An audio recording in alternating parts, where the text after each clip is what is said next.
You think you know what a cave is, a hole in a hillside, a place you duck into to get out of the rain, somewhere with a floor and a ceiling and a mouth you can see the daylight through if you turn around. Small, dark, finite. Something you could walk out of. Now forget all of that. Because deep in the jungle of central Vietnam, beneath a mountain range so dense that satellites struggle to see through the canopy, there is a cave so vast that it has its own weather, its own river, its own clouds. A jungle grows inside it, real trees, 60, 70 feet tall, reaching up toward light that pours in through collapsed sections of ceiling hundreds of feet overhead. There are stalagmites in there taller than a 10-story building. There are chambers so enormous that an entire New York City block, skyscrapers included, could stand inside one of them and still not scrape the roof. A commercial airliner could fly through parts of it. Not taxi. Fly. And here is the part that should stop you cold. For most of human history, nobody knew it was there. It sat in the dark, breathing its cold breath out through a single, unremarkable opening in the rock, for somewhere between 2 and 5 million years. Generations of people lived and farmed and hunted within a few miles of the largest cave passage on Earth, and walked right past it, because the entrance is small, because the sound coming out of it frightened them, because the ground simply opens into blackness and does not tell you how deep it goes. You think you know what's down there? You don't. Almost nobody does. And what the ones who finally went inside actually found does not behave the way caves are supposed to behave. It defies the rules you thought you understood about the world beneath your feet. So, let's go down. But I need you to understand something first, before we take a single step. This place was not made for you. It was not made for anything with lungs and warm blood and a fear of the dark. It was carved, drop by patient drop, by water that has been working at this limestone since before our species existed, since before we had hands, since before we came down out of the trees. The cave does not know you are coming. It has never needed you. And it will still be here, growing, dripping, collapsing, and swallowing light long after the last person who ever heard its name has been forgotten. That is the feeling I want you to carry with you as we descend. Not adventure, awe. And underneath the awe, if you're honest with yourself, a very old and very quiet kind of dread. Let's start at the mouth. Picture yourself standing at the edge of it. You've hiked for hours through jungle so thick you had to cut your way in, the air hot and wet and loud with insects, sweat running into your eyes. And then the ground just ends. There's an opening in the rock, maybe wide enough to drive a truck through, and out of it comes a wind. A cold wind. In the middle of a tropical afternoon, cold air is pouring up out of the earth and hitting your skin, and it carries a sound with it. A low, continuous roar. You can't see the source. It's the sound of a river you cannot yet find running somewhere far below in total darkness. And it has been making that exact sound day and night for millions of years, with no one to hear it. Now you clip into a rope. Because you don't walk into this place, you rappel. The floor drops away almost immediately, 80 feet of near vertical descent down a slick limestone wall, the cold river roar getting louder, the daylight behind you shrinking to a pale gray coin and then to nothing at all.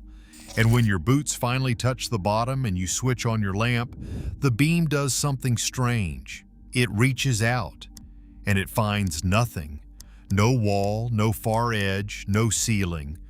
The light just travels 30 feet, 60, 100, and dissolves into blackness before it hits anything.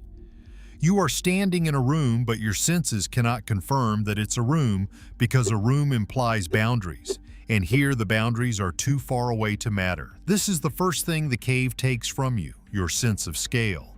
You have spent your whole life in spaces you could measure with your eyes. Here your eyes give up, and this is only the entrance chamber. Here's the killer fact, the one that reframes everything. The largest known cave passage on the planet, this one, has a main chamber more than 3 miles long, up to 500 feet wide, and in places over 600 feet tall. 600 feet. That is taller than a 40-story building underground, in the dark, roofed by solid mountain. To put that in a number your body can feel, you could stack the Statue of Liberty on top of itself twice inside the ceiling gap and still have room to spare. And this cathedral of stone was until recently in human terms completely unknown to science. A local man stumbled onto the entrance decades ago while sheltering from a storm, felt that cold wind and heard that roar, and was so unsettled by it that he backed away and did not go in. And then, this is the part that gets me, he lost the location. For years he couldn't find it again. The single doorway to the biggest cave on Earth simply vanished back into the jungle, as if the mountain had closed over it. It took him the better part of 2 decades to find that entrance a second time. 2 decades of the cave sitting there, roaring in the dark, waiting. Not for him, not for anyone, just roaring. When explorers finally rigged their ropes and went down and kept going, following the sound of that hidden river deeper into the mountain, they carried with them every assumption a person carries about what a cave is. And one by one, the cave took those assumptions apart. Because here's what they never told you about the deep interior of a place like this. It gets stranger the farther in you go. That's the rule down here. Not it gets more familiar, not your eyes adjust and it becomes ordinary. The opposite. Every chamber tops the last one. Every turn in the passage hands you something that shouldn't exist underground. A beach of fine sand deposited by a river current no human eye had ever seen. Cave pearls, perfect spheres of stone, thousands of them, gleaming in nests carved by dripping water, each one taking centuries to form. Walls streaked with mineral color where the water bled through the rock. And ahead, always ahead, the roar getting louder, the ceiling climbing higher, the darkness getting somehow deeper, as if the cave were leading you on, step by step, toward the thing it had been hiding all along. And then, 3/4 of a mile in, the explorers' lamps caught something up ahead in the black that made them stop walking entirely. Something was growing. Light. Not from their lamps. Real light. Gray and cool and impossibly soft, spilling down from somewhere far overhead, and beneath it, green. Living green in a place where green has no business being. You have to understand what that does to a person who has spent hours descending into total dark, breathing cold mineral air, seeing nothing but stone and their own trembling headlamp beam. To turn a corner and see daylight, and under that daylight a jungle growing inside the mountain, it rewrites something in your brain that you didn't know could be rewritten. They call these places skylights, but that word is too gentle for what happened here. Somewhere in the deep past, the ceiling of the cave, that same 600-foot roof of solid stone, grew too heavy for itself and collapsed. Not all at once, maybe. Maybe over thousands of years, block by block, the mountain shedding its own weight into the void below. And when the roof fell, it left a hole open to the sky. And through that hole came the one thing a cave is supposed to be defined by. The absence of. Sunlight, it poured in a shaft of it, angling down through drifting mist to strike the cave floor, and where sunlight falls, life follows. So there is a forest down there, an actual forest, sealed inside the earth, walled on every side by cliffs of stone, hundreds of feet high, roofed only by that single ragged window of open sky. Trees, not seedlings, not moss. Trees, some of them 100 feet tall, reaching up toward that patch of light like prisoners reaching for a window. Vines, ferns unrolling in the humid air. A whole hanging garden of the impossible, growing in a bowl of perpetual half-light where the sun visits for only a few hours a day and then abandons the place back to shadow. Think about that for a second. Think about where those seeds came from. Carried on the wind through a hole in a mountain, or washed down by floodwater, or dropped by a bird that flew in through the skylight and out again, and one of those seeds landed in the one thin ribbon of soil that catches the light, and it grew. Against every odd, in the most hostile nursery on the planet, it grew. And then another, and another, until the floor of the cave went green. The explorers gave this place a name that means roughly Garden of Dawn, because in the morning, when the angle is right, the light comes through that far-off window and the mist rises off the wet leaves and the whole underground forest glows. And for that 1 hour it is, by every account of the people who have stood in it, the most beautiful thing they have ever seen. A cathedral with a forest for a floor and a mountain for a roof, and a single shaft of God light coming down through the mist. And here is what should be crawling up the back of your neck right now. That beauty is a wound. That forest only exists because the mountain broke. Because the roof that it held for uncounted millennia finally could not hold anymore, and it came down. What you are looking at when you look at the Garden of Dawn is the aftermath of a collapse so enormous it opened a hole in the top of the largest cave on Earth. The light is beautiful, but the light is proof that this place is not stable. It is proof that the ceiling falls. And there is more than one of these skylights. Deeper in, past the first forest, the explorers found a second collapse, a second shaft of daylight, a second impossible garden growing in the ruin of a fallen roof. 2 windows into the sky in a passage miles long, 2 places where the mountain let go. Stand in one of those gardens and look up, really up, 600 feet of vertical air, ferns and vines clinging to the cliff faces, the walls disappearing into mist and shadow before they ever reach the light. And now do the thing your mind does not want to do. Notice how quiet the falling was. The stone that made this hole did not announce itself. It simply one day stopped being a ceiling and became a floor. The cave does not schedule these events. It does not warn you. Somewhere in this system right now there is a slab of rock the size of a house that is held for 10,000 years and will hold for 10,000 more, or will let go tonight in the dark, with no one there to hear it but the river. That is the truth. The beauty is hiding. This place was not built for you to walk through. It was not built at all. It was carved blindly by water that has no idea you exist out of rock that would crush you without noticing. The Garden of Dawn does not know you are admiring it. The river that made this whole cavern has been flowing in absolute darkness for longer than our species has had language, cutting deeper every year, indifferent to every eye that has ever tried to follow it. You are a visitor in a room that has never once been arranged for a guest. And the river, you have to talk about the river because it is the reason for all of this. Everything you have seen, every chamber, every collapse, every garden, was made by moving water.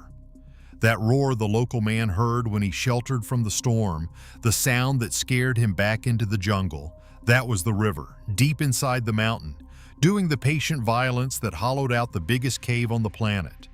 And in the wet season, when the rains come down over the highlands and drain into this system, that river does something that turns the whole story terrifying. It rises, not by inches, by dozens of feet, by hundreds.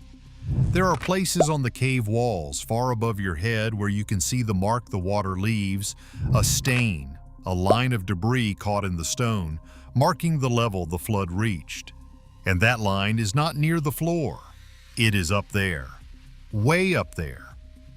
In the wet season, whole sections of this cave, passages you could walk through in the dry months, chambers with those beaches of fine sand, fill completely with churning, black, freezing water. The cave breathes in and out with the seasons, and when it breathes in, it drowns, which is why you cannot go there for half the year, which is why the explorers race the calendar. because the same river that made the Garden of Dawn possible will, on a schedule set by rain clouds and gravity and nothing else, come roaring up through those passages and turn the entire underground world into a submerged tunnel where a human being would last about 90 seconds. The cave is not always a cave. Sometimes it is a drain, and it does not care in the slightest whether you have found your way out before the water finds you. Picture it. You are standing on one of those pale beaches deep inside, the sand cool and firm under your boots, and you tilt your head back and follow the beam of your headlamp up the wall, up past the ferns, up past the smooth flowstone, up and up until the light gives out. And somewhere in that darkness above you is the line where the flood will reach. You are standing at the bottom of a room that in a few months will not exist as a room. It will be a column of water. And the strangest part is how peaceful it looks right now, how still. The river beside you murmuring low, almost gentle, as if it were incapable of what the marks on the wall say it does every single year. That is the rhythm of this place. Calm, then catastrophe. Beauty, then the drain. And the deeper you go, the more you understand that the calm is the lie and the catastrophe is the truth. This cave was made by the flood. Every chamber you have admired was excavated by exactly the kind of violence you are being warned about. The garden did not grow in spite of the water, it grew because of it. The two things are the same thing. The wonder and the danger are carved from a single stone. But it gets stranger, because the river does not simply rise and fall, it also disappears. Follow it far enough, deep enough into the mountain, and there are points where the water slides down into passages too tight, too flooded, too utterly dark for anyone to follow. Sumps, the explorers call them, places where the ceiling of the cave dips down and meets the surface of the river, and there is no air left, only water pressed against rock, going somewhere, and no one knows where. The river goes under the mountain and comes out somewhere else, kilometers away, in another valley, having passed through chambers that no human eye has ever seen and no human lung could ever survive to describe. There is a whole hidden architecture down there, an entire second cave beyond the cave, sealed behind walls of moving water, and it will stay sealed. We know it exists only because the river has to go somewhere. We can measure what goes in and what comes out. Everything between is a rumor. Think about that. In the largest cave ever mapped, the part we have walked through, the part with a name, with a jungle, with photographs, with the Garden of Dawn, that part might not even be the biggest room. The truly vast spaces might be the flooded ones we can never reach. The map of this cave is not a map of the cave. It is a map of the parts of the cave that happen to have air in them at the moment a human was passing through. The rest is guesswork and current. And here is the detail that quietly undoes you. In one of the deepest surveyed sections, past the beaches, past the gardens, where the ceiling closes back down and the last of the daylight from the collapsed windows has long since died, the explorers found the water perfectly clear. Not murky, not stirred. Clear enough to see straight down into it, meters and meters, to a floor of pale sediment lying undisturbed. And nothing moved in it. No fish, no blind cave shrimp, no pale, eyeless things adapted to the dark. Just clear, cold, empty water sitting in a stone bowl, so still it looked frozen. So clean it looked like it had never been touched. Because in the way that matters, it never had. That water had risen from the flooded passages, filled that basin and settled, and no living creature had come to trouble it. You could kneel at the edge and see your own light reflected back at you from a surface that had been undisturbed since the last flood laid it down. A perfect, patient, lifeless mirror in the heart of the mountain. You want the dark to be full of monsters. It would be easier. A monster you could understand. It would want something, even if that something was you. But the deep sections of this cave are worse than monstrous. They are empty. They are indifferent in the purest possible form. Water that has no predator and no prey, no hunger and no fear, just chemistry and gravity playing out in the black. Room after flooded room for 10,000 years with the lights off. And then sometimes the emptiness produces something anyway, because in another chamber, on a shelf of wet rock in the total absence of sunlight, there are living things that should not be there.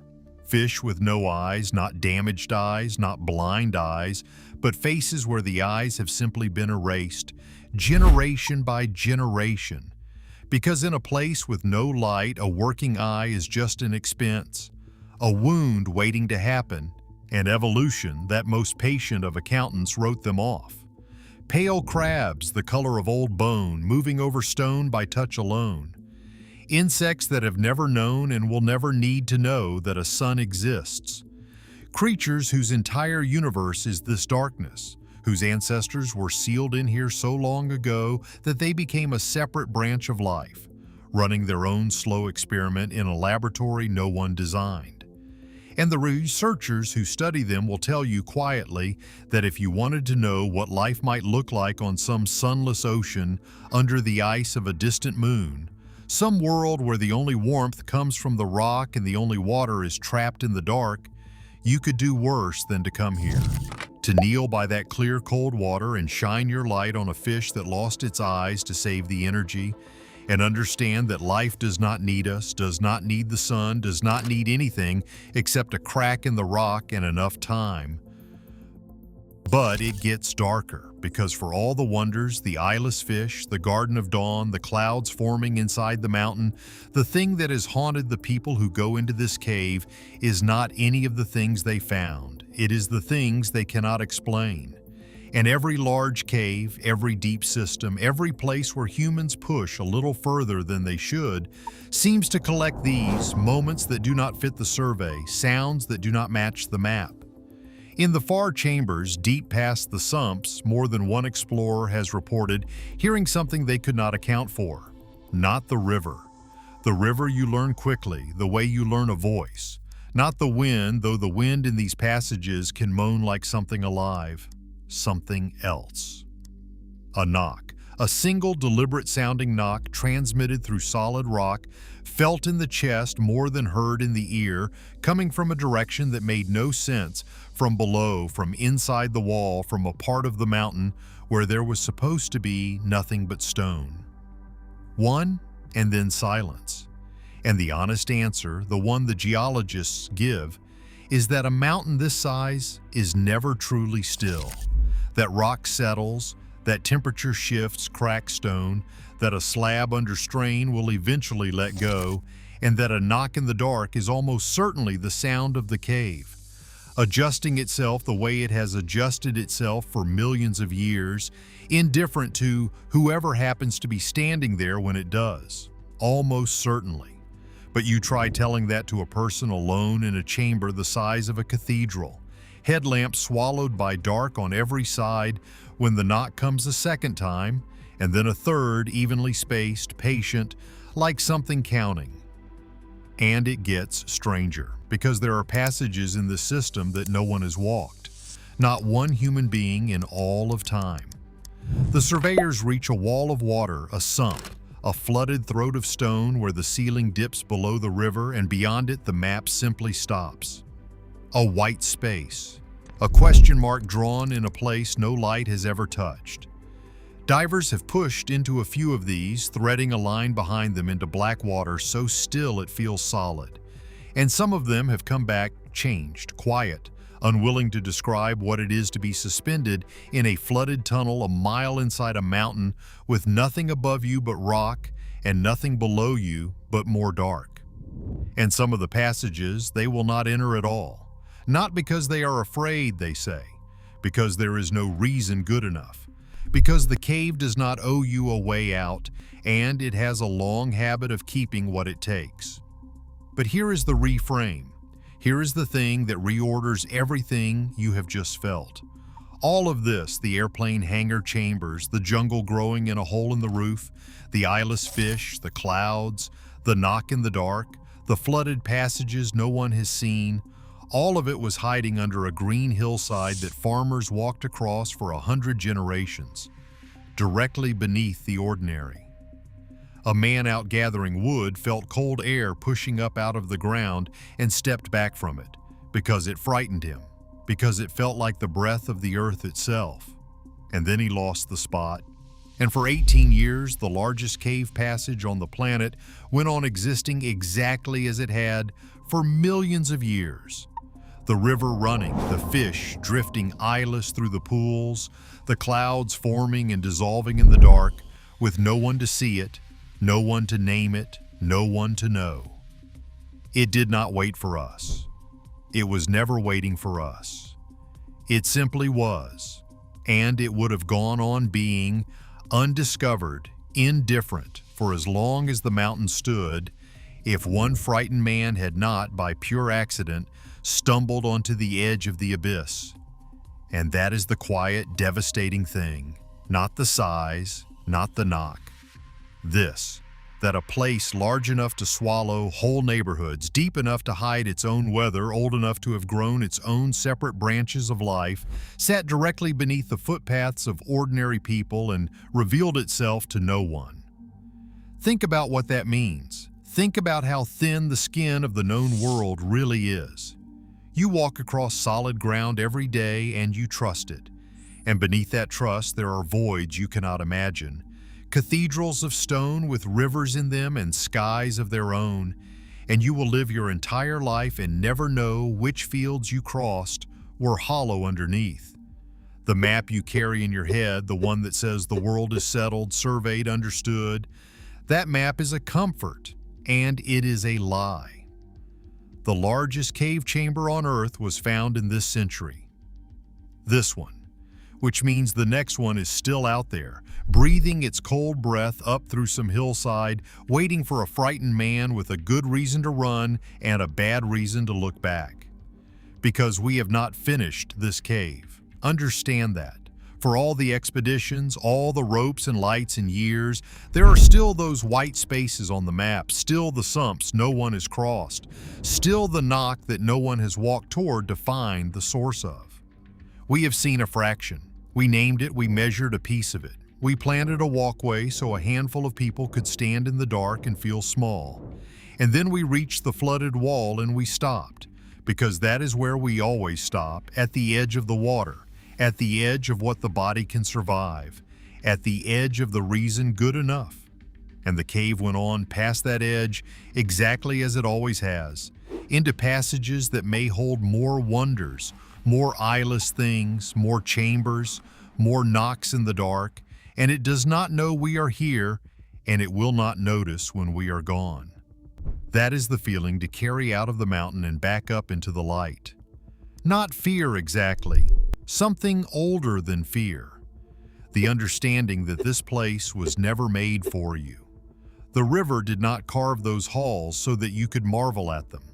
The fish did not surrender their eyes to teach us about distant moons. The jungle in the sinkhole does not grow toward a sky it will never reach for anyone's benefit but its own. It is all indifferent, magnificently, terrifyingly indifferent. A world beneath our world that has never needed us, was never lonely without us, and will keep its rivers running and its clouds forming and its knock echoing through solid stone long after the last of us has forgotten the name we gave it. We did not discover this cave. We interrupted it, and it is still there, right now in perfect darkness, doing exactly what it was doing before a single human being knew it existed, being vast, being old, being utterly, gloriously unconcerned with the small, warm creatures who came so late, stayed so briefly, and understood so little. So step back out into the daylight, feel the sun on your face, and know how rare and thin that gift is. And then think about the ground under your feet. Think about the fields near where you live, the ordinary hills, the places you have walked 1,000 times without ever wondering what is underneath. Somewhere out there, the next impossible chamber is still hidden, still breathing, still waiting for the accident that reveals it. Maybe it is under a mountain no one has thought to question. Maybe it is closer than that. And I want to know which part of the descent stayed with you, the eyeless fish that gave up sight to survive, the jungle growing inside the darkness, the flooded passages no human has ever crossed, or the single knock in the stone that no one can explain. Which one would you refuse to go looking for? Tell me in the comments, and be honest. If you felt that cold breath pushing up out of the ground, the same breath that frightened a man into walking away for 18 years, would you step back from it, or would you go in?